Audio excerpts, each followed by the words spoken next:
नमस्कार, मैं हूं साहिल जोशी। दंगल में आपका स्वागत है। आज का दंगल देश की संसद में एक कानून को लेकर चल रही जोर आजमाइश पर है। मोदी सरकार एक देश एक चुनाव का कानून बनाना चाहती है।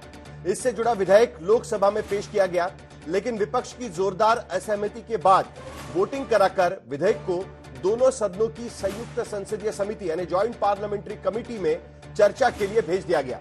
विपक्ष की ओर से ऐतराज है कि एक देश एक कानून लोकतंत्र संघीय ढांचे के खिलाफ है और देश को तानाशाही की ओर ले जाने की एक साजिश या कोशिश मानी जा रही है। जबकि बीजेपी का कहना है कि संविधान में चुनाव के प्रावधानों के तहत ही 1967 तक देश में एक साथ चुनाव होते रहे थे और ऐसा फिर से होना चाहिए, लेकिन विपक्षी दल इसका पुरजोर विरोध कर रहे हैं। समाजवादी पार्टी ने तो इसे मुस्लिम विरोधी भी करार बता दिया है।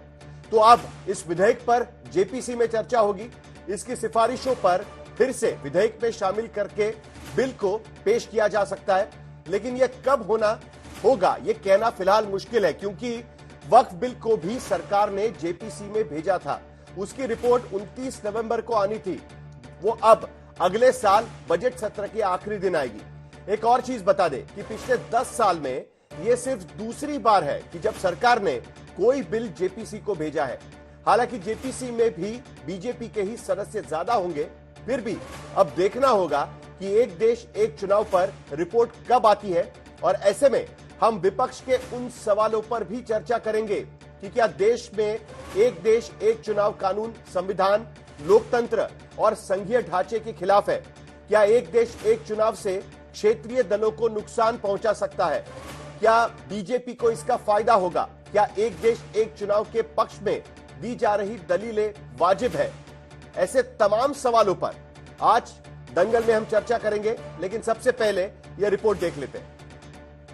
I beg to move for leave to introduce the Constitution 129th Amendment Bill. जो सदस्य इसके पक्ष में हाँ कहें, जो सदस्य विरोध में ना कहें। ये दोनों कानून संविधान और नागरिकों के वोट देने के जो उनकी संवैधानिक अधिकार है उस पर आक्रमण है।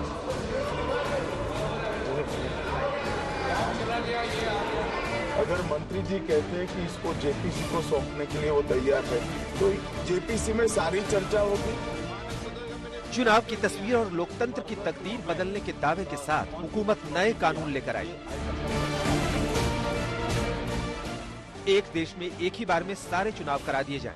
ऐसा कानून बनाने के लिए मोदी सरकार ने लोकसभा में विधेयक पेश किया, तो पेशी के वक्त ही विधेयक को लेकर विपक्ष की ओर से जबरदस्त विरोध शुरू हो गया। लिहाजा बीच का रास्ता तलाशा गया। विधेयक संसद की संयुक्त समिति में चर्चा के लिए भेज दिया गया, क्योंकि सदन में विपक्ष की तादाद और आवाज दोनों बुलंद थी। इसका हम पुरजोर विरोध करते हैं। I oppose the 129th Constitution Amendment Bill. इस बिल का पुरजोर विरोध करता हूँ। This bill will finish off regional parties. This is inconsistent. It cannot be accepted. One nation one election को लेकर विपक्षी दलों की शिकायत है कि इससे क्षेत्रीय दलों के वजूद पर संकट पैदा हो जाएगा। संघीय ढांचे की भावना कमजोर होगी, मतदाता के सरकार चुनने के अधिकार का हनन होगा, विधानसभाओं में मिले जनादेश का अपमान होगा, क्योंकि तब 5 साल के लिए चुनी गई सरकारों के कार्यकाल के साथ समझौता किया जाएगा। हालांकि बीजेपी दलील दे रही है कि देश में 1967 तक लोकसभा और विधानसभाओं के चुनाव साथ होते थे, लेकिन उसके बाद सरकारें गिरने और चुनाव को वक्त से पहले करा देने के बाद ये सिलसिला बिगड़ा है। देश जब आज़ादी मिली तो वन नेशन वन इलेक्शन से ही शुरू किया। पंडित जवाहरलाल नेहरू जी इतने लंबे समय तक प्रधानमंत्री रहे, वो वन नेशन वन इलेक्शन ही था। तो क्या कांग्रेस कहना चाहता है कि Nehru ji unconstitutional prime minister था? स्वीडन से लेकर जर्मनी तक और अफ्रीका से लेकर इंडोनेशिया, फिलीपींस और जापान तक 7 देशों में भ्रमण और 191 दिनों के मंथन के बाद पूर्व राष्ट्रपति रामनाथ कोविंद की रिपोर्ट की सिफारिशों पर तैयार किए गए विधेयकों में जो बड़ी बातें हैं, उसमें पहला तो ये कि एक देश एक चुनाव के लिए सरकार को कानूनी रूप से वैध पूरा तंत्र स्थापित करना होगा। पहले चरण में लोकसभा और विधानसभाओं के चुनाव एक साथ कराए जाएंगे। चुनाव नतीजों के 100 दिनों के अंदर पंचायतों और शहरी स्थानीय निकायों के चुनाव कराए जाएंगे। पहली बार लोकसभा और विधानसभाओं का चुनाव साथ कराने के लिए राष्ट्रपति को एक तय तारीख अनुसूचित करनी होगी। एक बार चुनाव हो जाने के बाद राज्यों में सरकारें गिरने की स्थिति में नई सरकार का कार्यकाल लोकसभा चुनाव की तय तारीख तक ही होगा। केंद्र की सरकार गिरने की स्थिति में भी नए चुनाव से आई सरकार का कार्यकाल तय तारीख से पहले बचे हुए समय तक के लिए ही होगा। चुनाव आयोग राज्य चुनाव आयोगों से तालमेल के साथ एकल मतदाता सूची और वोटर आईडी तैयार करेगा। ईवीएम और वीवीपैट मशीनों की खरीद, कर्मचारियों की तैनाती के लिए चुनाव आयोग पहले योजना तैयार करेगा। लेकिन ये सब करने के लिए सरकार को संविधान में संशोधन करना जरूरी होगा, और वो भी एक नहीं, कम से कम 3 अनुच्छेदों में संशोधन करना होगा,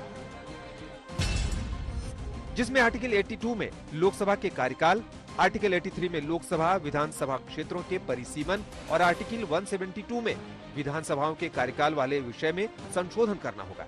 इसके लिए सरकार को दोनों सदनों में 2/3 बहुमत से बिल को पास करना होगा। I beg to move for leave to introduce. संशोधन जब कैबिनेट में चर्चा में और सरकार के लिए फिलहाल संविधान संशोधन की राह कितनी चुनौतीपूर्ण है कि जब लोकसभा में कानून मंत्री ने विधेयक पेश किया तो उसे संसद की संयुक्त समिति में भेजने के लिए भी ध्वनि मत से राय नहीं बन सकती। प्रश्न ये है कि विधेयक को पूरा स्थापित करने की अनुमति प्रदान की जाए। जो सदस्य इसके पक्ष में हाँ गए, जो सदस्य विरोध में ना गए,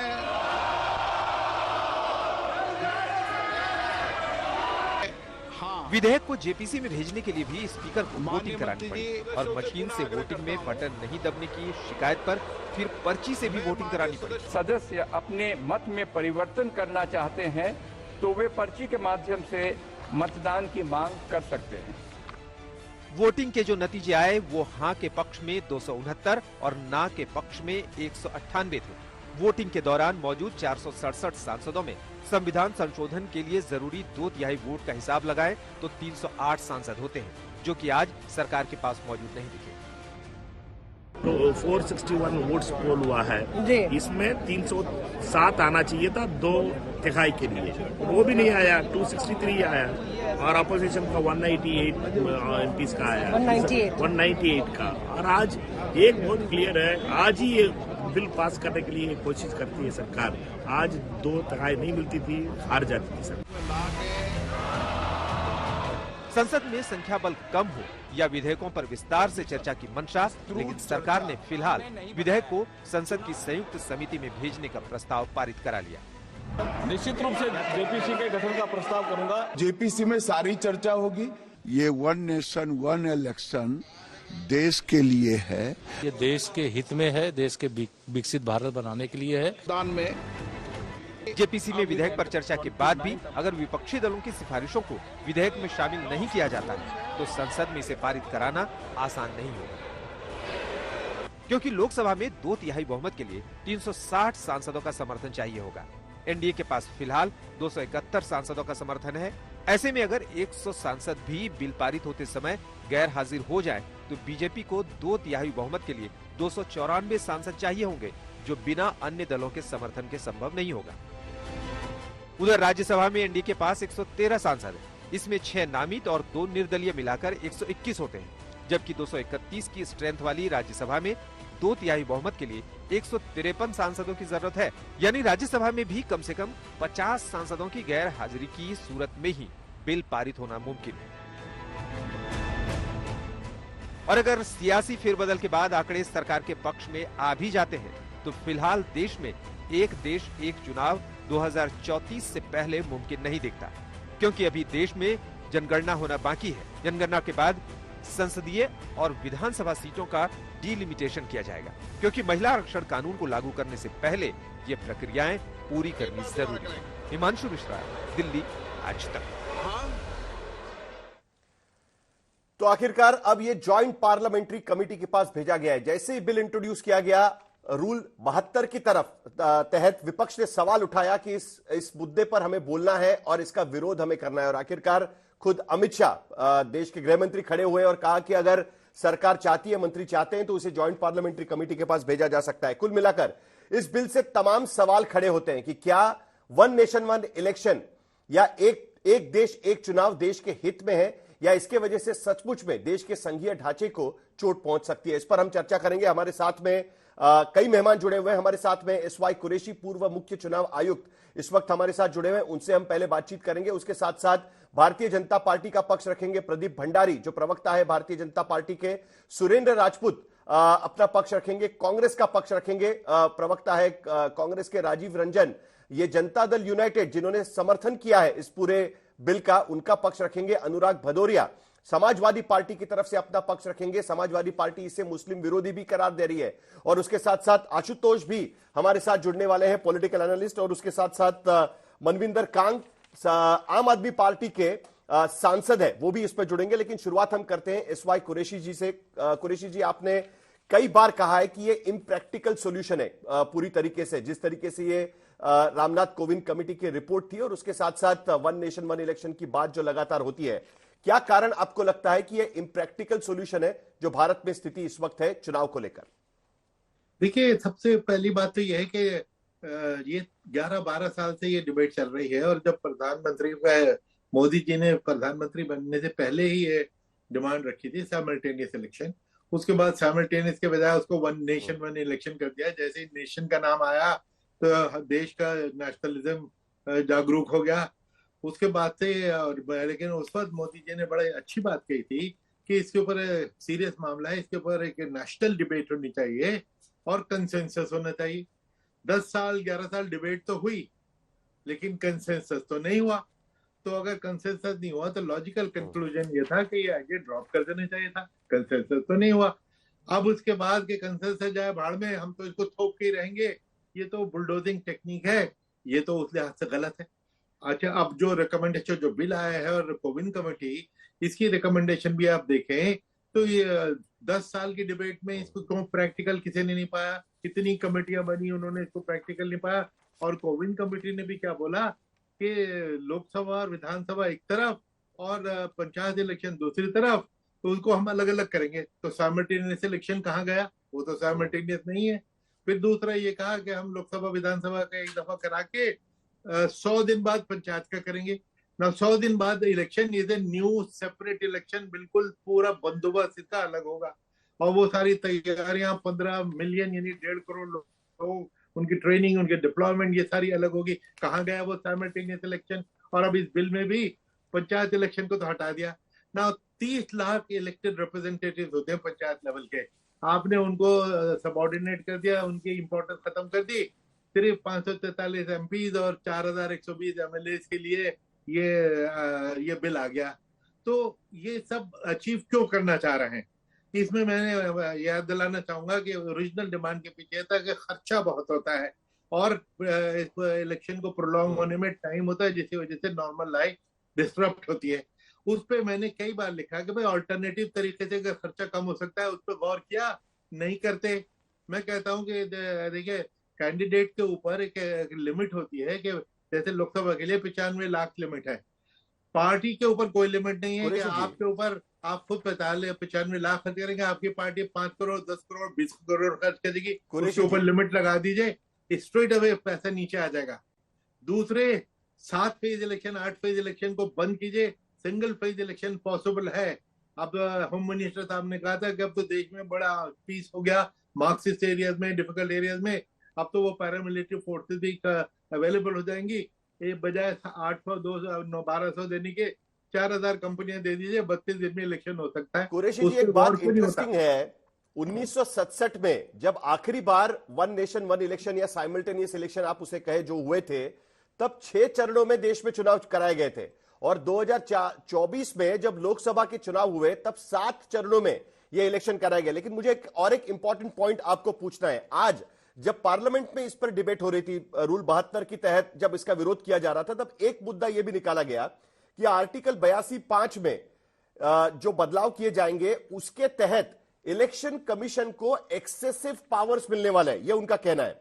उनका यह कहना है कि सिर्फ प्रेसिडेंट के पास और काउंसिल ऑफ मिनिस्टर्स के पास रिकमेंडेशन होता है गवर्नर को करने के लिए कि भाई आप चुनाव कराइए, लेकिन अब यह अधिकार चुनाव आयोग के पास जाएंगे। ये खतरा उन्होंने उठाया हुआ है, विपक्ष ने खास करके। इस मुद्दे को आप किस तरीके से देखते हैं? देखिए, ये इलेक्शन कमीशन के पास हो या गवर्नर के पास हो, उसूल की बात यह है कि साइमल्टेनियस इलेक्शन से फायदे क्या है, नुकसान क्या है। कुछ फायदे भी हो सकते हैं भी, क्योंकि देखिए वोटर एक ही है, जिस बूथ में जाके आप तीनों इलेक्शन में जाते हैं वो भी वो है, करने वाले लोग भी वही है, सिक्योरिटी भी वही है। इसलिए आप जाके एक बार बजाय 3 बार जाएं और 3 मशीनें दबाएं, एक ही बार में 3 मशीनें दबा दें, ये तो फायदे की सूरत है।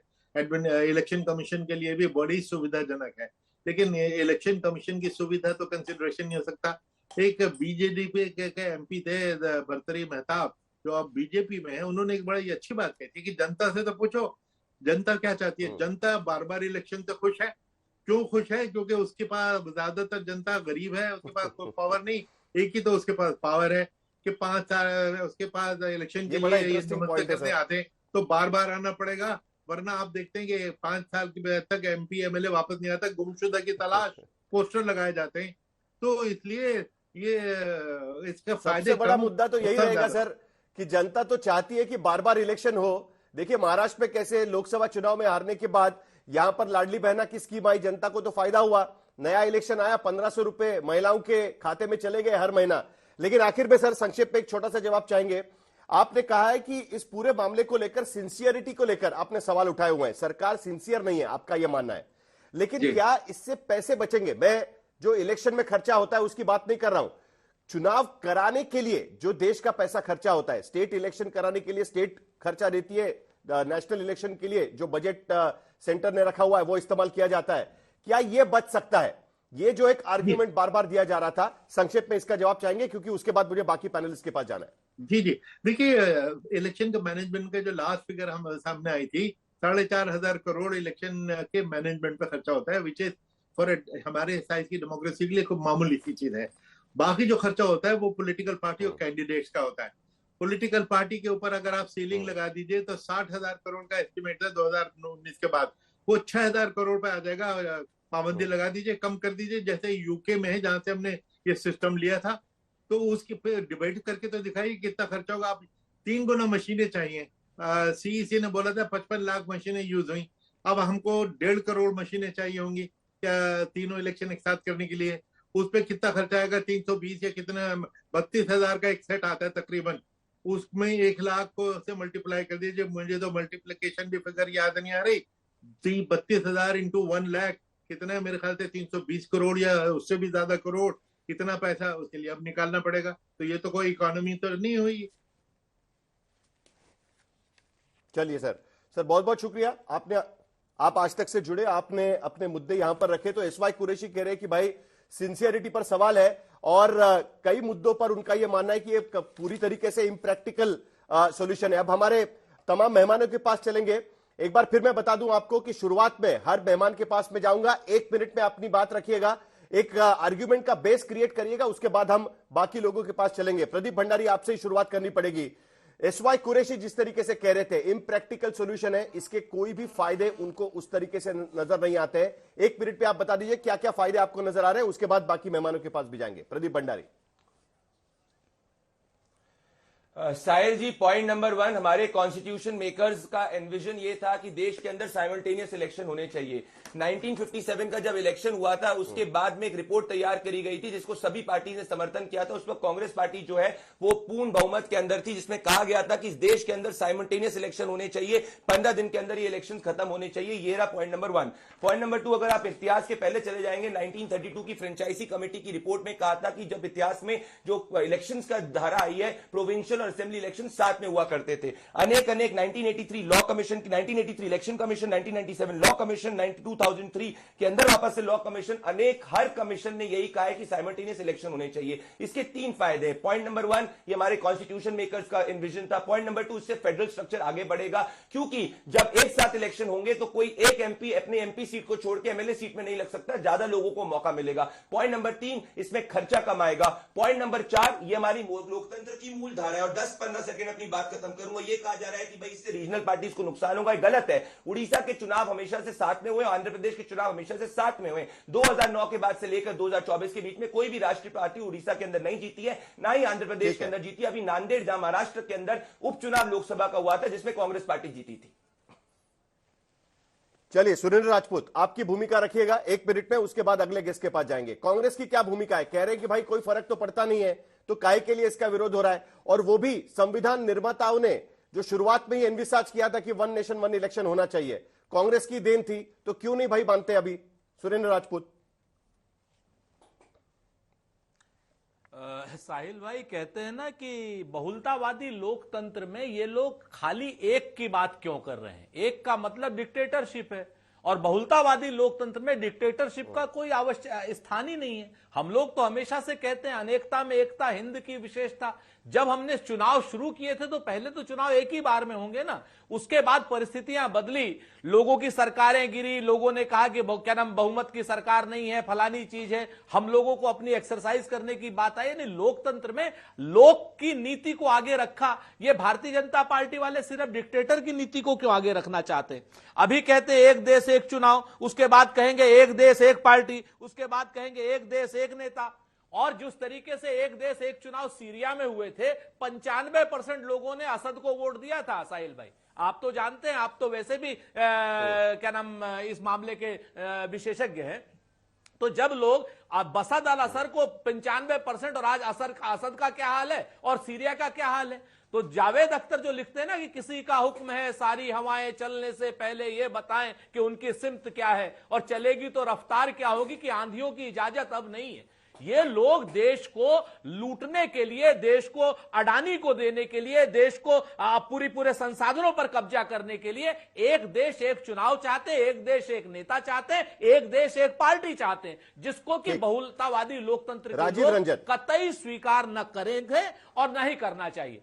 राजीव रंजन, तमाम रीजनल पार्टीज कह रही है कि भाई ये रीजनल पार्टीज के लिए एक खतरा हो सकता है, लेकिन बजाय आपकी पार्टी, आप तो समर्थन कर रहे हैं इस बात का, कांग्रेस कह रही है कि एक नेता एक देश, इस तरीके की तरफ ये पूरा मामला जाएगा। आपको क्या लगता है?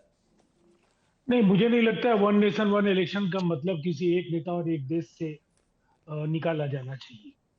सबसे पहली बात तो यह है कि देश में अनेक ऐसे उदाहरण हैं कि एक साथ देश के कई राज्यों में अगर चुनाव हो रहे हैं या लोकसभा के चुनाव और विधानसभा के चुनाव साथ हो रहे हैं, तो नतीजे कभी भी एक जैसे नहीं होते। वहां की परिस्थितियों के अनुरूप जनादेश मिलता है, और जिस पॉलिटिकल पार्टी ने काम किया है, लोगों का भरोसा उसके साथ है, उसको जीत मिलती रही। और जब देश के आजादी के बाद जो छठे दशक के उत्तरार्ध तक देश में एक साथ चुनाव होते रहे, जो परिस्थितियां बनी, निसंदेह सरकारें जब विश्वास मत हासिल नहीं कर पाई, विधानसभाओं का पतन हुआ, और असमय जब ऐसी स्थिति पैदा हुई तो देश में चुनाव बार बार हुए। तो ये असंवैधानिक भी नहीं है। इसे कैसे असंवैधानिक आप कह सकते हैं? ये तो संविधान निर्माताओं ने जो सोचा था उसके अनुरूप छठे दशक तक ये देश चला है। अगर ये स्थितियां बनी हैं और जो मसौदे में तमाम तरह की सिफारिशें हैं, जो चेक एंड बैलेंसेज हैं, उसके आधार पर मैं कह सकता हूं कि विपक्ष के मन की जो शंकाएं हैं जेपीसी में उन्हें रखनी चाहिए और उसका तार्किक समाधान जेपीसी के अंदर ढूंढा जाना चाहिए। अब तो ये जेपीसी के समक्ष ये लंबित है और उन्हें अवसर है। जेपीसी में सारी समस्याएं रखनी चाहिए, लंबित मामला हो गया जेपीसी में, वहां पर सारी चीजों का समाधान मिल सकता है। अनुराग भदौरिया, कैसे मुस्लिम विरोधी है? समाजवादी पार्टी कहती है कि मुस्लिम विरोधी हो सकता है, आपकी भूमिका? इसको देखिए, इसको कहते हैं ना, लोकतंत्र पे एक तंत्र हावी होना चाहता है। कमाल की बात है, आप इस देश तो लोकतंत्र से चलेगा, आप तानाशाही लाना चाहते हैं देश के अंदर में क्या? कि देश यहाँ पे तानाशाही से चलेगा? संविधान जो हम कहते थे संविधान खतरे में, यही है संविधान खतरे में, जो संविधान खतरे की बात है। ये संघीय ढांचा को खत्म करना चाहते हैं। विभिन्न वेशभूषाओं का और विभिन्न धर्मों का देश है, ये विभिन्न जातियों का देश है, सबके अपने स्पिरिचुअल भी हैं, सबका एक अलग तरीका है जीने का, उसको खत्म कर देना चाहते हैं। कमाल की बात कर रहे हैं। तो इस तरह से एक दिन तो कहेंगे कि भाई एक देश एक सभा होनी चाहिए, मतलब राज्यसभा ही खत्म कर देंगे, कहेंगे सिर्फ लोकसभा हो, और लोकसभा से फिर अपना जो मन आएगा वो करेंगे। आपको अगर करना ही है, आप में हिम्मत जुटाइए ना, एक देश एक एजुकेशन लेके आइए ना। जो गरीब बच्चे हैं उनको भी उतनी एजुकेशन मिलनी चाहिए ना जो बड़े बच्चे पढ़ते हैं, लेके आना। तो एक देश एक स्वास्थ्य व्यवस्था लेके आइए ना, सबको समान अधिकार मिले ना अपनी इलाज कराने का। हर हॉस्पिटल में, महंगे से महंगे हॉस्पिटल में गरीब भी अपना इलाज कर पाए।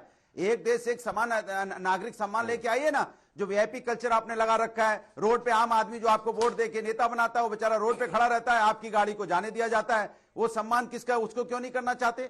मतलब ये कहना चाहते हैं एक देश के अंदर में, ये देश के अंदर में अनेकता वाले देश में अनेकता खत्म करना चाहते हैं, एक रखना चाहते हैं, माने एक चीज रहेगी, अनेकता खत्म करना चाहते हैं। कमाल की भारतीय जनता पार्टी कभी भी मुद्दों पे बात नहीं करती, रोज एक, और करना कुछ नहीं है। 200 इसको लगे 2034 में, माने अभी कुछ नहीं होना है। मतलब उनका कहने का मतलब है कि अभी के मुद्दे पे चर्चा मत करो, हमने आपको एक सगुफा दे दिया है, इस झुंझुना को सब लोग मिलकर बजाओ, मीडिया में भी मिलके बजाओ, रोड पे ही मिलके बजाओ, सारा दिन बजाओ, असली मुद्दों से ध्यान सबका भटका दो, बस इतना तो है। आप बताइए महिला आरक्षण का क्या हुआ, कहां है महिला आरक्षण, कब आएगा महिला का आरक्षण? इन्होंने कहा था, नारी बंधन सम्मान की बात की थी। ये भारतीय जनता पार्टी है, सिर्फ हमारा आपका ध्यान भटकाने से ज्यादा कुछ नहीं। ये देश में सिर्फ और सिर्फ तानाशाही स्थापित करना चाहते हैं।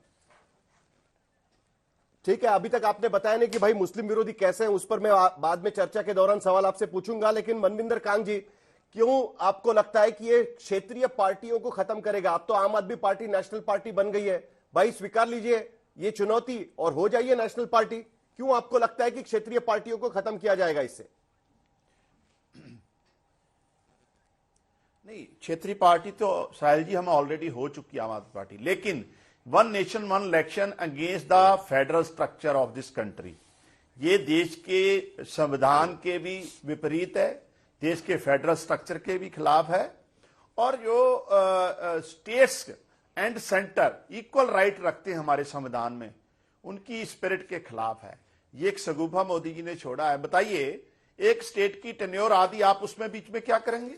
ऑपरेशन लोटस के लिए छोड़ देंगे क्या? ऑपरेशन लोटस करेंगे देश के गृह मंत्री? किस तरीके का? नेताओं को तो अकाउंटेबल बनाना चाहिए, ज्यादा से ज्यादा पब्लिक में आए। ये क्या कहना करना चाहते हैं कि आप 4.5 साल गायब रहो, फिर आखिरले 5-6 महीने में आइए?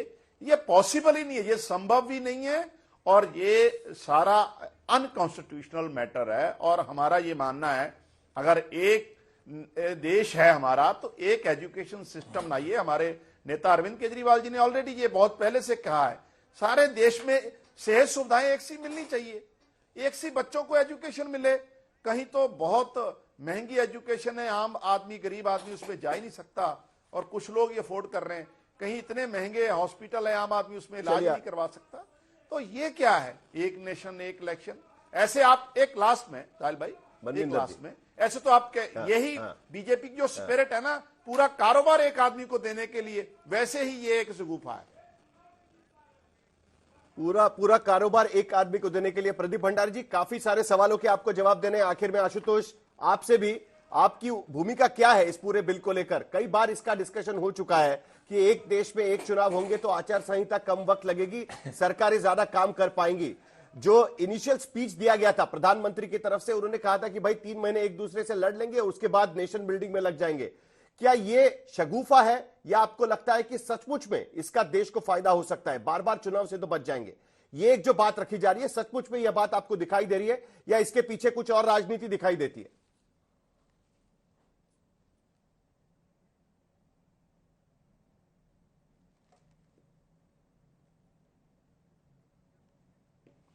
आशुतोष, आप अनम्यूट कर लीजिए, आप म्यूट हो गए।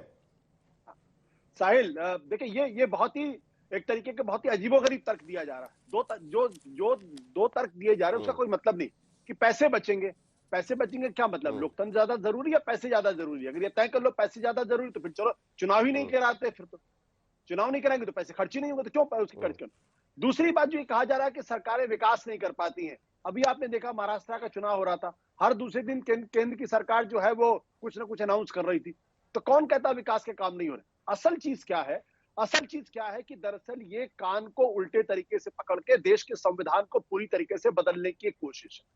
क्योंकि ये तब तक कामयाब नहीं होगा जब तक कि जो लोकसभा या राज्यसभा और विधानसभा, जब तक इनके टेन्योर पूरी तरीके से फिक्स नहीं कर दिए जाते। अगर इनके टेन्योर फिक्स नहीं है तो फिर ये कभी वन नेशन वन इलेक्शन हो ही नहीं सकता।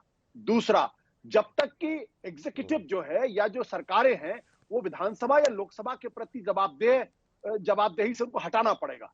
क्योंकि अगर कोई भी जो अमेरिकन सिस्टम, तो बेसिकली ये भारत के वेस्टमिनिस्टर मॉडल को हटा के अमेरिकन सिस्टम को लाने की कोशिश है, ताकि एक आदमी की लोकप्रियता के आधार पे आप हमेशा सरकार में बने रहें और कुछ और करने की जरूरत नहीं, जो अमेरिका के अंदर होता है। मेरा कहना है कि अगर कुछ भी करने की जरूरत है आज की तारीख में, तो प्रधानमंत्री और मेंबर ऑफ पार्लियामेंट इन दोनों को के बारे में स्पष्ट हो जाना चाहिए कि 2 टर्म से ज्यादा ना कोई मेंबर ऑफ पार्लियामेंट बनेगा, ना 2 टर्म से ज्यादा कोई प्राइम मिनिस्टर बनेगा, ना 2 टर्म से ज्यादा कोई मंत्री बनेगा। अगर इतना ही कर लिया जाए तो मंत्री, प्रधानमंत्री, सांसद अपनी जवाबदेही तय कर लेंगे। लेकिन ये जो कोशिश है, यह पूरी तरीके से संविधान को बदलने की बैकडोर से कोशिश है। संविधान को बदलने की कोशिश है प्रदीप भंडारी।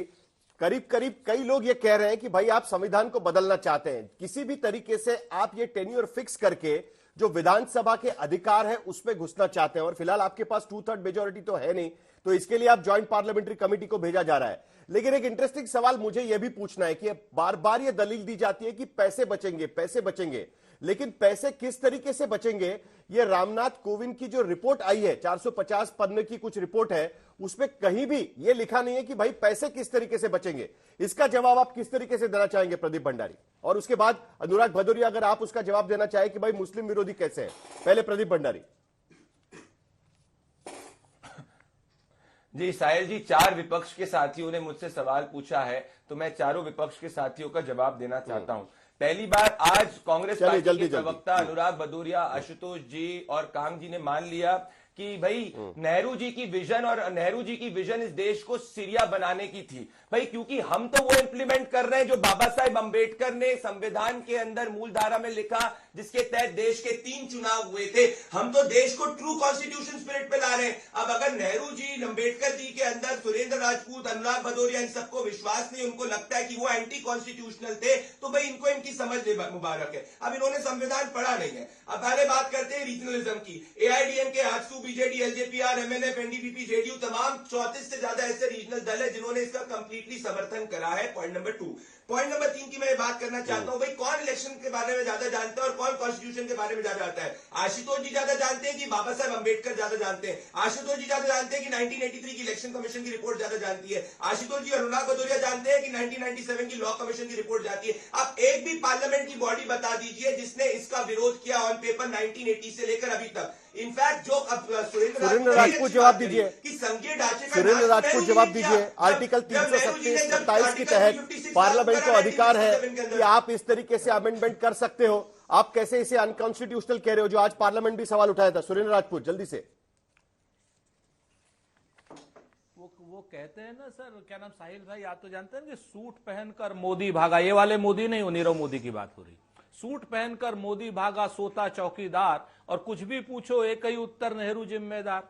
हर चीज में, जिस चीज में इन लोगों को कुछ नहीं मिलता, उस वक्त उसमें ये नेहरू जी के पीछे छुप जाते हैं। अरे भैया, जब अंग्रेजों से देश लिया था तब एक देश और एक ही चुनाव होना था, क्योंकि हमारे पास अंग्रेजों के सका दिए हुए सिस्टम को लोकतंत्र में लाना था। उसके बाद जब सरकारें गिरी, आप लोगों ने गिराई, हमने गिराई, अल्पमत आया, बहुमत आया, तो लोगों को अपनी 5 साल की सरकार चुनने का हक है ना, कि नहीं है? और दूसरी बात, अभी प्रदीप भंडारी बड़ी, 1 मिनट, अरे भाई बीच में मत बोलो, ये साहिल भाई ये गलत बात।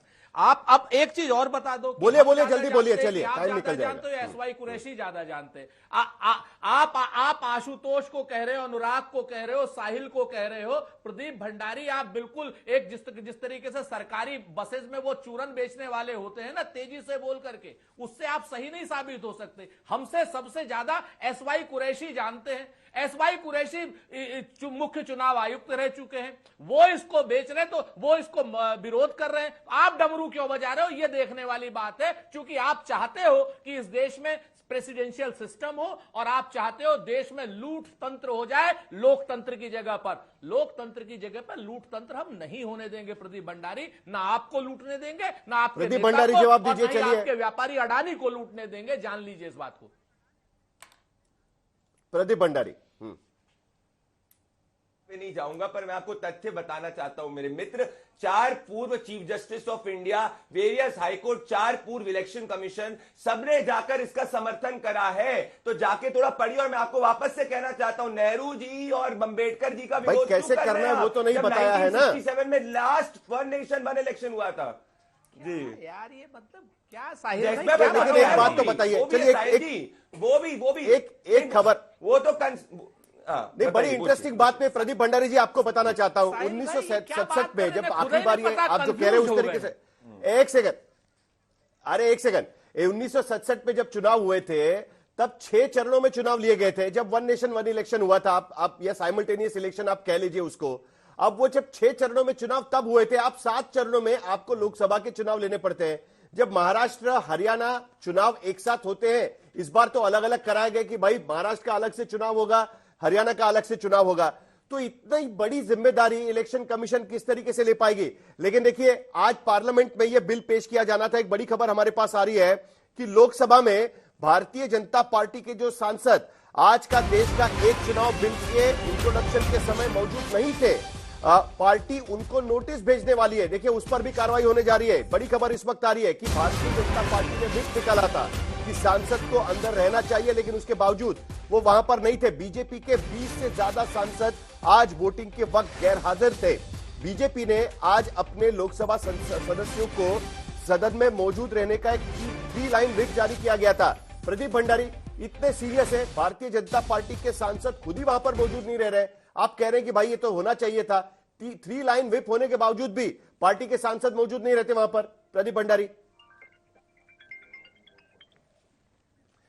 हमारी अनुशासन वाली पार्टी है और अगर किसी ने अनुशासन तोड़ा है तो उनसे जवाब किया जा रहा है। ये राहुल गांधी वाली पार्टी नहीं है जो मीडिया में आके लोग जो है कुछ भी जाके बोल देते और उन पर एक्शन नहीं होता। तो ये हमारा पार्टी का इंटरनल मामला है। पर मुझे बताइए, क्या सुरेंद्र राजपूत आज प्रणब मुखर्जी के विरुद्ध जा रहे हैं? क्योंकि प्रणब मुखर्जी कांग्रेस पार्टी के इतने सीरियस नेता रह चुके और उन्हें कहा है कि अगर एक देश में एक इलेक्शन होगा तो इससे सरकार को फायदा होगा, देश के लोकतंत्र को फायदा होगा, इससे ज्यादा अकाउंटेबिलिटी बढ़ेगी और यही देश की मूल ढांचा था। तो बताइए, सुरेंद्र राजपूत से ज्यादा बड़े कांग्रेस के नेता तो प्रणब मुखर्जी रह चुके। इनके इस वक्त के कलीग टीएस सिंह जो पहले समय में कांग्रेस पार्टी के सीनियर लीडर है, वो बोलते हैं मैं भी जाके इलेक्शन एक से सपोर्ट करता हूं। जिन्होंने कांग्रेस का संविधान बनाया, प्रणब मुखर्जी का कोट कर रहे हैं प्रदीप भंडारी। सुनील राजपूत, उसके बाद अनुराग भदौरिया के पास जाना है। बोलिए सुनील राजपूत। साहिल भाई, बड़ी छोटी सी बात, आज जो 20 सांसद जानबूझ करके अगर अनुपस्थित थे तो कांग्रेस पार्टी या इंडिया गठबंधन जब सत्ता में आएगी तो उन्हें सम्मानित करेगी।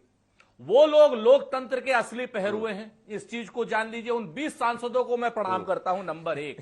नंबर 2, आज ये सबसे बड़ी बात है, कभी ये प्रणब मुखर्जी के पीछे छुप रहे हैं, कभी नेहरू जी के पीछे छुप रहे हैं। अरे भैया, छिपकली हो, अगर कीड़ा खाए हो तो किसी न किसी तस्वीर के पीछे छुपोगे। आपको इसकी प्रैक्टिकलिटी नहीं पता है प्रदीप भंडारी, ये आपके लिए भी खराब है।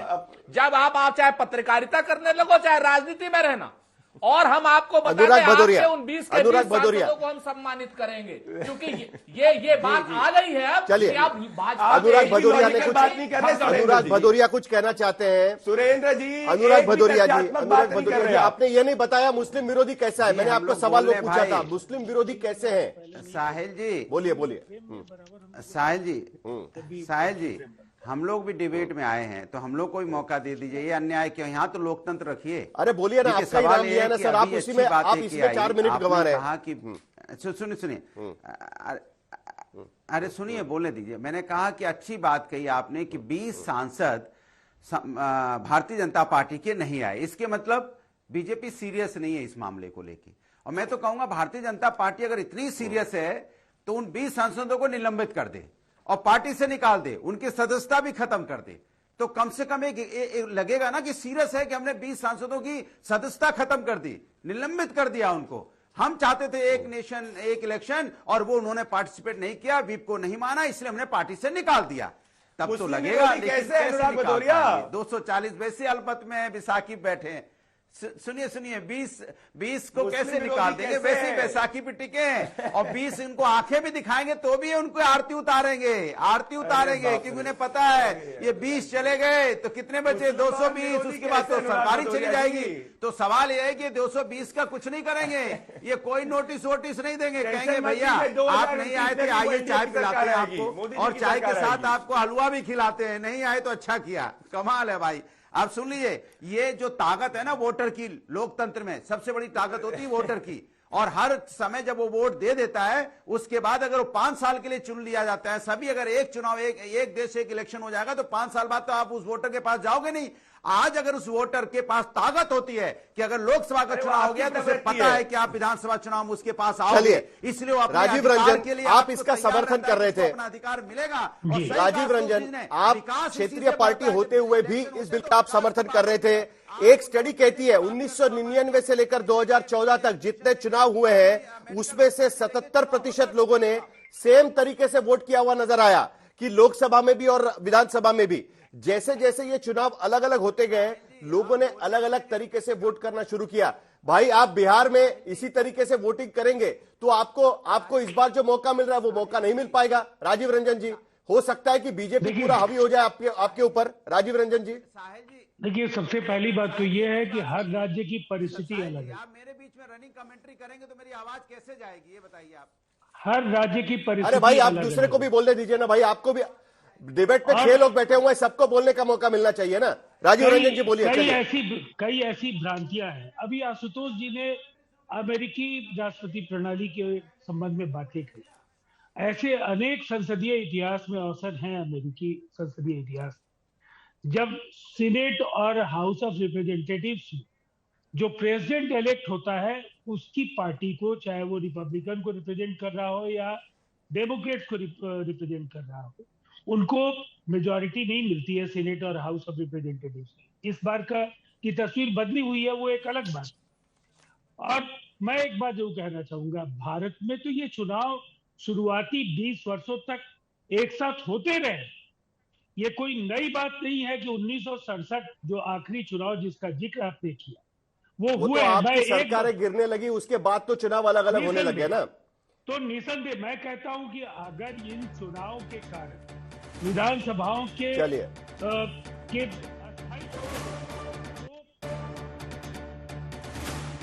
चलिए वन नेशन वन इलेक्शन को लेकर 2039 तक कम से कम ये विधेयक अगर लागू भी होता है, कानून बनता भी है, तब तक भी 2039 तक देश में ये लागू होने की संभावना कम ही नजर आ रही है। लेकिन फिलहाल जॉइंट पार्लियामेंट्री कमेटी के पास भेजा हुआ है, उसका टेन्योर क्या होगा ये अभी तक तय नहीं है। तो उनकी रिपोर्ट जब आएगी उसके बाद दोबारा इस पर बहस छिड़ेगी। फिलहाल 2/3 बहुमत नहीं है, इसीलिए जॉइंट पार्लियामेंट्री कमेटी का कहना बहुत अहम रहेगा।